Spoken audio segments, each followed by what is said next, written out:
দেখছেন নক্ষত্র, সবার আগে সবার পাশে।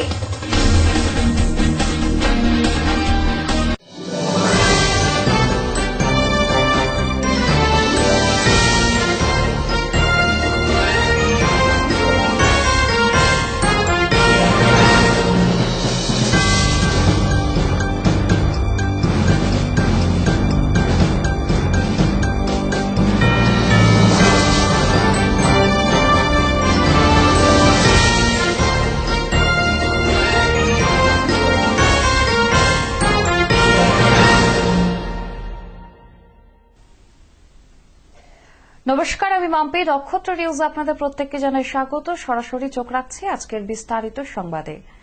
একটি চিতাবাঘের চামড়া ও হাড় সহ দুজন ভুটানবাসীকে আটক করল বৈকুণ্ঠপুর বন বিভাগের বেলাকোপা বন দপ্তর। শিলিগুড়ি হয়ে নেপালে পাচারের উদ্দেশ্যে নিয়ে যাওয়া হচ্ছিল বলে বন দপ্তরের অনুমান।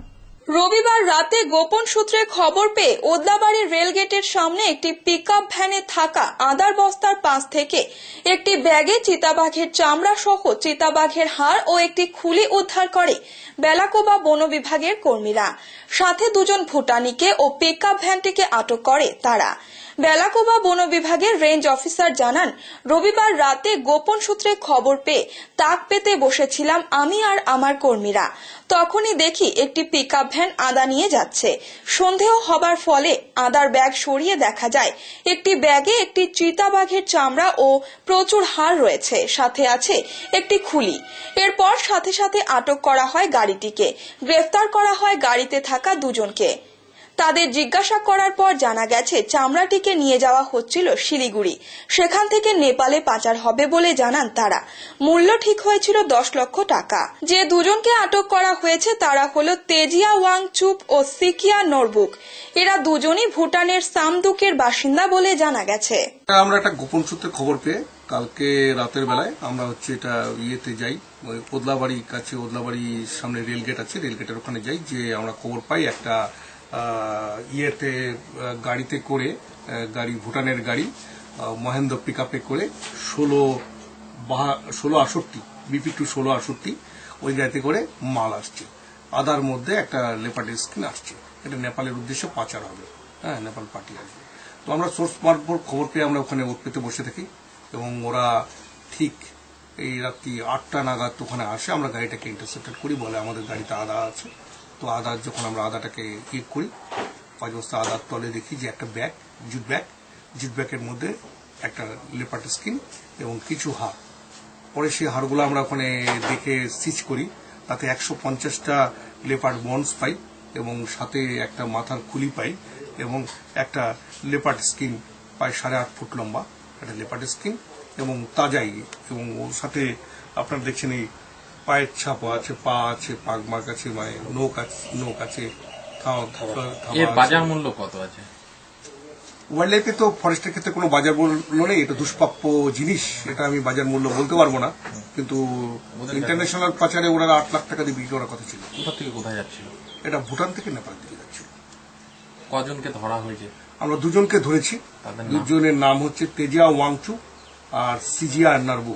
এদের বাড়ি ভুটানের সমুদ্র ঝঙ্কার বিভিন্ন যাত্রীবাহী গাড়িতে ভ্রমণরত যাত্রীদের উদ্দেশ্যে ময়নাগুড়ি ব্লক তৃণমূল কংগ্রেসের পক্ষ থেকে বিভিন্ন ফেস্টুন লাগিয়ে এক অভিনব প্রচারের মাধ্যমে জলপাইগুড়ি, শিলিগুড়ি এবং মালবাজার পৌরসভার তৃণমূল প্রার্থীদের জয়ী করবার জন্য আবেদন জানালেন। বাংলার সার্বিক উন্নয়নের স্বার্থে জলপাইগুড়ি, শিলিগুড়ি, মালবাজার সহ সমস্ত পৌরসভায় তৃণমূল কংগ্রেস প্রার্থীদের বিপুল ভোটে জয়ী করার সৌজন্যে ময়নাগুড়ি ব্লক তৃণমূল কংগ্রেস কমিটির পক্ষ থেকে প্রচারের জন্য ময়নাগুড়ি ব্লকের বিভিন্ন জায়গায় পৌরসভার প্রার্থীদের জন্য বড় বড় ব্যানারের মাধ্যমে প্রচার করেন। ময়নাগুড়ি 1 নম্বর ব্লক তৃণমূল কংগ্রেসের সভাপতি মনোজ রায় বলেন, জলপাইগুড়ি, শিলিগুড়ি, মালবাজার সহ সমস্ত পৌরসভায় তৃণমূল কংগ্রেস প্রার্থীদের বিপুল ভোটে জয়ী করার জন্য তাদের এই উদ্যোগ। তাদের একটা দায়িত্ব আছে। তিনি আরো জানান, ময়নাগুড়ি যেহেতু ডুয়ার্সের গেট, তাই ময়নাগুড়ি দিয়ে প্রতিদিন প্রচুর যানবাহন চলাচল করে এবং নিত্যদিন প্রচুর মানুষের এখান দিয়ে যাতায়াত করতে হয়। এই প্রচারের মাধ্যমে সব মানুষের নজর পড়বে এই প্রচারে, তাই এই প্রচার।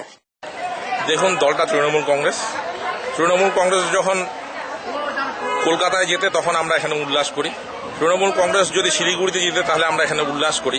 সুতরাং আজকে উত্তর বাংলার শিলিগুড়ি, জলপাইগুড়ি, মালবাজার সহ কয়েকটি পৌরসভাতে যখন নির্বাচন হচ্ছে তখন তার প্রচারের দায়বদ্ধতাও আমাদের আছে। তাই আমরা ব্লক 1 তৃণমূল কংগ্রেসের পক্ষ থেকে আমাদের মনে হয়েছে যে আমাদেরও এই নির্বাচনে কিছু অংশগ্রহণ করা দরকার। তাই আমরা ময়নাগুড়ির উপর দিয়ে পথ চলতি মানুষ যারা শিলিগুড়ি, মালবাজার কিংবা জলপাইগুড়িতে নিয়মিত যাতায়াত করেন তারাও যেন আমাদের মাধ্যমে তৃণমূল কংগ্রেসের ভোট দেবার একটা অনুপ্রেরণা নিয়ে ময়নাগুড়ি থেকে যান, সেই জন্যই আমরা এই ময়নাগুড়িতেও সে প্রচারটা করছি। পুর নির্বাচনের প্রাক মুহূর্তে তৃণমূল কংগ্রেসের রাজ্য সভাপতি সুব্রত বক্সী রবিবার জলপাইগুড়ি পৌঁছে দলের বিক্ষুব্ধ প্রাক্তন নেতাদের এবং সমস্ত দলীয় কর্মীদের নিয়ে একই মঞ্চে নির্বাচনী জনসভা সারলেন।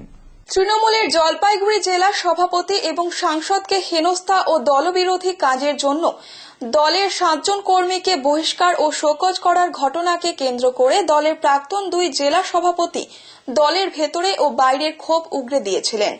দলের ভেতরে অন্তকলহ প্রকাশ্যে আসার কারণে নিচুতলার কর্মীদের মধ্যেও ক্ষোভ ছড়িয়েছিল। দলের এই রাজনৈতিক পরিস্থিতিতে ওই বিক্ষুব্ধ প্রাক্তন নেতাদের একই মঞ্চে নিয়ে পুরসভা ভোটের প্রচার ও জনসভা সারলেন তৃণমূল কংগ্রেসের রাজ্য সভাপতি সুব্রত বক্সী। এই নির্বাচনী জনসভায় সুব্রত বাবুর পাশাপাশি মঞ্চে উপস্থিত ছিলেন জলপাইগুড়ি সাংসদ বিজয় চন্দ্র বর্মন, রাজগঞ্জ বিধায়ক খগেশ্বর রায়, তৃণমূলের বিদায়ী পুর নেতা মোহন বোস সহ অন্যান্য নেতারা উপস্থিত ছিলেন। জলপাইগুড়ি মাদ্রাসা ময়দানে এই নির্বাচনী জনসভা অনুষ্ঠিত হয়। এই নির্বাচনী জনসভায় অসংখ্য দলীয় সমর্থক উপস্থিত ছিলেন। এই জনসভায় বক্তৃতা রাখতে গিয়ে কলকাতা পুরভোট প্রসঙ্গে সুব্রত বাবু বলেন, সকালে ঘটে যাওয়া একটি ঘটনাকে সারাদিন ধরে দেখিয়ে মানুষকে বিভ্রান্ত করার চেষ্টা করছে এক শ্রেণীর সংবাদ মাধ্যম। তারপরেও ভোট হয়েছে, মানুষ নিরাপদে ভোট দিয়েছে, এখানেও মানুষ উন্নয়নের পক্ষে ভোট দেবেন বলে তার বিশ্বাস। বাংলার মাটিতে নির্বাচন মানে একটা উত্তেজনা। বাংলার মাটিতে নির্বাচনে মানুষের গণতান্ত্রিক অধিকার প্রতিষ্ঠা করার জন্য মার্ক্সবাদী কমিউনিস্ট পার্টির বিরুদ্ধে আমরা 30 দিন, 40 দিন, 50 দিন মানুষের চোখ গোড়ায় ঘুরেছি। আর নির্বাচনের দিন সকাল 7টায় আমাদের দরজা বন্ধ করে ঘরে বন্ধ করে দেওয়া হয়েছে। তারও 3 দিন পরে এই গান নিয়ে দরকার বলে আমরা বলেছিলাম। কোন রাজনৈতিক দল ছিল না। 40 দিন, 45 দিনে আপনারা নির্বাচনে পরিশ্রম করছেন, মানুষের কাছে যাচ্ছেন, মানুষকে অধিকার প্রয়োগ করার কথা বলছেন, নিজের সমর্থনে ভোট প্রার্থনা করছেন। আর যেদিনকার নির্বাচন আপনি বাড়ি চলে যাবেন, রাস্তায় গুড়গুড় করছেন, রাজনৈতিক দল, অন্য বিরোধী রাজনৈতিক দল নেই। 2, 4, 5টা উত্তপ্ত ঘটনাকে সামনে রেখে সকাল 7টা থেকে 8টার মধ্যে যা মিটে গেছে সেইটাকে সারাদিন প্রচার করে এমন পরিস্থিতি তৈরি করে যাচ্ছে মানুষ ভয় ভোট দিতে না। কলকাতা মানুষের প্রতিক্রিয়া কি যদি হিসেব করেন, 1985 সাল থেকে 2015 কলকাতা পৌরসভার প্রতিশ্রুতি ও মানুষের উপস্থিতির হার 46, 47, 48%। আজ সংবাদ মাধ্যম থেকে শুরু করে বিভিন্ন রাজনৈতিক দলের সার্বিক সন্ত্রাসের প্রচারের মধ্য দিয়ে উপস্থিতির সংখ্যা 73%। মানুষ উপলব্ধি করছে, মানুষ যখন নির্বাচনে বাঁচতে যাচ্ছে দেখছি একটা জিনিস, নির্বাচনী বাক্সে দেখছি আমি আছি, আমার পরিবার আছে, সচেষ্ট পরিচয় বলতে আছে, ঝান্ডা নেই, ফান্ডা নেই, গুন্ডা নেই। নিয়ে দিচ্ছে ছোট্ট একটা বিরতি, ফিরে আসছে বিরতির পর, সঙ্গে থাকুন। আপনারা দেখছেন নক্ষত্র, সবার আগে সবার পাশে।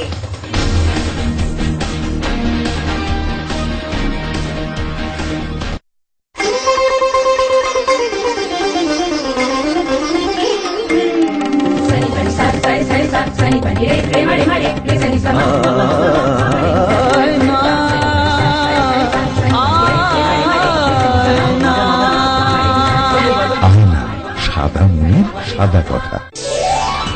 আয়না ডিশওয়াশার, আয়না শাইন, ঝকঝকে চকচকে, একদম ফাইন।